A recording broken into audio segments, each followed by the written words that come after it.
It's time to get your morning started with the news you need to know. News update. This is what's trending with DJ and PK. Hashtag NFL. Bengals have it first out of the Browns' 45-yard line. Burrow shotgun. Burrow to throw. Here comes Miles. He got him! He got him! There it is! Myles Garrett. Sack number 23.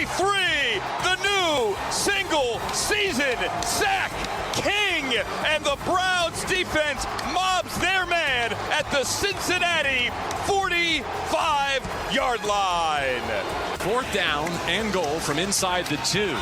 Shotgun snap, fake the handoff, throw the fade right side. Puka reaches up and palms it with the right hand. Touchdown Puka, touchdown LA on his head. Puka Nacua scores it and the ball don't lie. Four-man rush coming. Rodgers back, lofting left, has a man wide open. It's Calvin Austin. Touchdown Pittsburgh Steelers with 55 seconds remaining. What? He was wide open. And with 55 seconds left, the Steelers are up 26-24 with Boswell on to try the extra point. Here's the snap. Here's the hold. Here's the boot by Loop. And that kick is no good. No good. It's wide right. No he good. Missed it. Loop missed it. And your Pittsburgh Steelers are AFC North champions. Highlights from the final day of the NFL regular season. A couple of really good games. The Bears coming from 16 points down to tie it up, and then they lose on a field goal at the end. But it was topped by the Steelers and the Ravens. A defensive struggle for 3 quarters, PK, and then it was nonstop touchdowns, big plays. One right after another. And a missed extra point and a missed field goal. Oops. Kicking game in that stadium has always been shaky. Apparently have swirling winds or whatever. We saw 2 guys slice big kicks right at the end of the game. Pittsburgh's in. Baltimore now resets. It's the Monday after the regular season, Black Monday, so people getting fired. Atlanta, Cleveland now with openings, and more to come. Who else? I heard the Giants, but I don't see anything about them. They already fired their coach. So, okay, so... They did that weeks ago. You're right. Raiders, maybe, I would think would be possibly next up. Cleveland just came down. Cleveland Stefanski. Yeah, he just said that. Yeah. Anybody listening around here? No. Nobody listens at all. The successful coaches, are they successful enough? Would Green Bay and Buffalo make changes if they don't have deep playoff runs or a Super Bowl? Would Pittsburgh or Baltimore make a change? Long-standing guys. I think there's eyes on a lot of teams waiting to see what would happen. Tomlin? No, I don't, but I think there's enough speculation I can't completely rule it out. I can. You're completely ruling it out, 100%. He may step aside, but they're not firing him. Okay. Well, that would still create the opening. Anybody else out there I'm leaving out? Arizona, would they make a change? What's the difference? Yeah, okay. It's a job open for somebody, but that'd be a hard division to turn things around in the way the other 3 clubs are going right now. Travis Kelce said he doesn't have a timeline for a decision on what his future holds, as he just completed his 13th NFL season and could retire, or will he come back for year 14? Sure he does. He's going to have it by August. Maybe he'll have an earlier timeline. Right. Maybe July. But he said he didn't have one. But he does. He'll have it by August. I think he'll have it before then. Right, which means he has a timeline. Maybe it's March. Regardless, it's not a question of when, it's a question of does he have a timeline? Yes, he does. Brown star Myles Garrett got the single-season sack record, his 23rd. Strahan and T.J. Watt had 22.5. He got 17 games, blah, blah, blah. They got 16. DJ and PK. Hashtag college football. So we've had a coaching carousel, but now in the NIL transfer portal era, we got the quarterback carousel. PK, you were talking about Sorsby to Texas Tech, $5 million. That happened. Josh Hoover left TCU and went to Indiana. Kurt Cignetti into the portal for the 3rd year in a row. Michigan State wide receiver going there to join him. He's viewed as the top wide receiver on the market. And UCF gets their quarterback from James Madison, Alonzo Barnett, who led the Dukes to the playoff. Sam Levitt visiting Kentucky, expected to make a visit to LSU. Thinking is that he'll get at least $5 million, maybe more than that. Boy, I'm so glad that I'm me. Why is that? Because there's no way that I could have any passion for winning with all this stuff. Oh, just buying the team, taking all the fun out of it. This is, there's nobody has any guide, anybody, and like Levitt. Well, I mean, Levitt transferred once before. And he's looking for something. Now he's looking for something again. I mean, you know, if I were dating and I dated a married person and that person left me, wouldn't that be on me? Already that person's cheating. These people are moving around. Rocco Beck going to Penn State. Penn State. Following his coach. I mean, Sorsby, this is his third school. I mean, this is ridiculous. They've taken the fun out of it from the standpoint of competition. Now, I've never been into the winning losing anyway. It's all about the fun portion of it. Like last night watching the game, it didn't matter to me who won, but I was entertained. It's nothing more than an entertainment show. And the winning and losing now at the college level, I mean, this is an absolute joke. And then the Kentucky guy's going to go to ASU, so they're going to make a trade like UCLA and Tennessee did late last year. I don't know how people could still maintain their fandom in terms of winning and losing after seeing all this. But don't you expect they will? Sure. Well, the winners will certainly. Yeah. Will the losers walk away? I mean, losing teams are more likely to have empty stadiums. We all know that. But do people walk away more quickly? Do they walk away more quickly from a mediocre situation? Well, yeah, it doesn't matter. They walk away. But then if the team wins again, they'll come back. Like, it's coincidence that Locke doesn't have much interest in Stanford when he used to come on and talk about them in the middle of the basketball season. Yeah. Because they were winning. Well, now they're not winning. It's been a while, yeah. And wait, they'll win again. And suddenly the ACC or whatever concoction that they're in won't matter as much. It's all smokescreen. Oh, I'm not interested. I will not be hurt by them. Do you think that some of the people who walk away just stay away? I mean, is the game really hurting itself, or it recreates itself and there'll be another shootout like there was yesterday afternoon was pretty good and last night was sensational? Yeah, I mean, that's the NFL, but right. They're all under the same rules, yeah, basically. Georgia and Ole Miss, that was sensational. You know, some of the other games were a little lopsided, a little boring, but some people like to watch Alabama get hammered for 3 hours. I have been out for a good while, but I'm in because I enjoy watching. It's fun, but I don't take it seriously. And so they need people to take it seriously, though, and pay, $200 a ticket, $400 a ticket, whatever. They gotta have those people taking it seriously. Yeah, if your team's winning, yeah. That's you get. My point is, take it for entertainment. I mean, this is so over the top. There's no such thing as you are who you are, It's a good day to be a whatever. Smith Soden was a Ute. He turned down BYU. He turned down BYU and stayed at Utah. Well, now he's in the portal. I have no clue what he's going to do.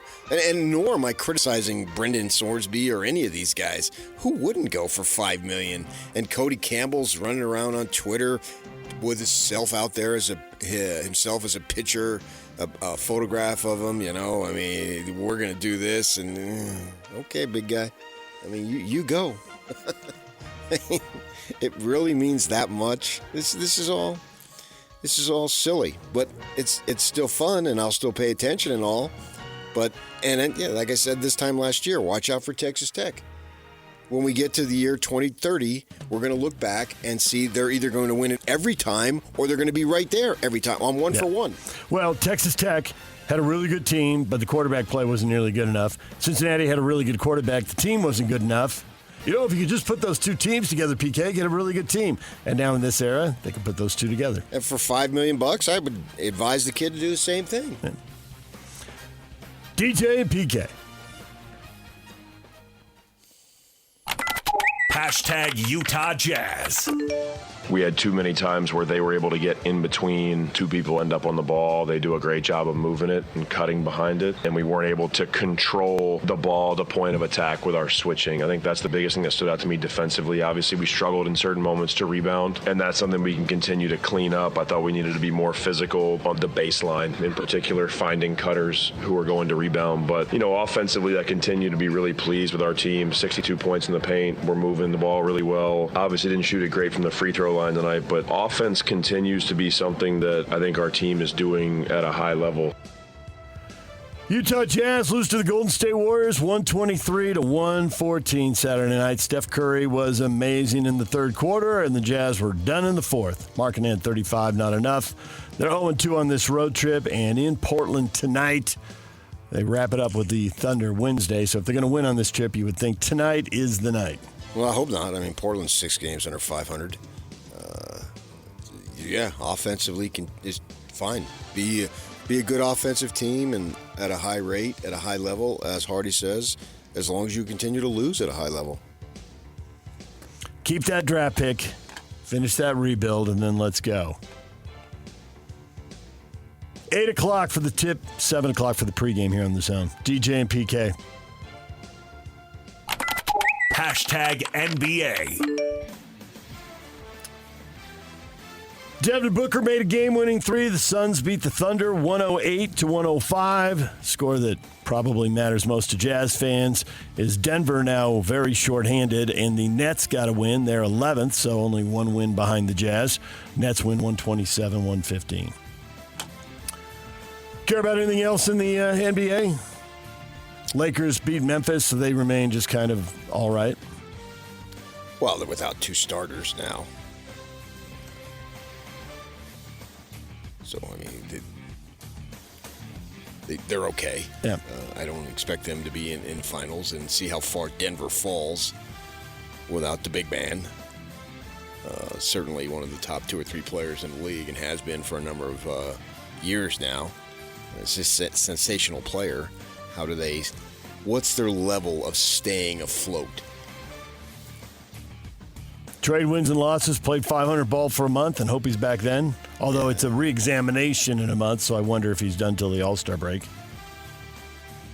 Well, that would just be 5 weeks. Yeah. And they're basically off for an All-Star break, so then he gets a 6th. DJ and PK. Hashtag college basketball. BYU on the road in the Big 12 with a win at Kansas State, 83-73. Just enough three-point shooting, enough transition hoops once they got control of that game. Never really blew them out, but it never felt like they were going to lose it either. You were a little worried for them there late? Not late, no. No, earlier. But, I mean, it's just Kansas State's good enough to be with you early. They should be able to be with you. I wasn't, from the start to finish, worried that they were going to lose. And then they'll lose some games in conference. I mean, that's probably not this week, but it doesn't really matter. They'll get they'll be in the tournament. Find ways to continue to develop. And DeBonsa is okay, I've felt my way around, and I'm a willing passer, but I'm also going to take over this game. And he's done that the last few games. I'm going to be the best player on the floor, and I'm going to get where I want to go, and I'm going to score. I'm going to make sure we win. Yeah. And there he did. Overcame a boatload of turnovers there. I mean, 19. Their average is 10. They had 19. Yeah. And how many did he end with? 7? 7. Yeah. I mean, they got physical with them. Yep. And they're going to run multiple guys at him, and that's conference play, though. That's what you expect. Yeah, I mean, every conference, it's a far more physical, intense matchup because it just matters more. Number 1 ranked Arizona came to the Huntsman Center, beat the Utes 97-78. The stops, especially in the first half, few and far between. Utah State ended up blowing out San Jose State. San Jose State hung in there for a while. They were hitting threes at a stunning clip, 9 of 15 at the half, but eventually they cooled off, and the Aggies pull away and win big. And Abilene Christian beat UVU 85-68. DJ and PK. Hashtag NHL. The Utah Mammoth now 1-1 on their trip to the Big Apple, the tri-state area. Gotham, they get beat 4-1 by the Devils on Saturday. They are back at it tonight. They wrap it up against the Rangers at MSG. This is the bi-state area. They don't go into Connecticut. They got nothing to do with Connecticut. Just Jersey. The dynamic duo. They leave little brother out. You're leaving out one of the top 10 richest areas of the country. Right across the border there. Some money there right on the edge of Connecticut. Big time. Puck drops at 5 o'clock tonight. The Zone will be on the air at 4 o'clock with the pregame show. Clayton Keller, formally announced as a member of the U.S. Olympic team, headed to Milan and Cortina. The expectation is that J.J. Peterka will end up playing for Team Germany, and Karel Vejmelka could be on Team Czechia. Olli Mata, you missed that probably. Mata also, Team Finland. So, could have 4 guys spread out throughout teams on the tournament. That's what's trending, brought to you by Shamrock Plumbing. There's no job too big or too small. Get the personal touch with Shamrock Plumbing. Tanner Wall, former BYU free safety, coming up at 7:30. We'll talk to him about the season and all the changes. Steve Cleveland at 8 o'clock. DJ and PK, it's 97.5, the KSL Sports Zone.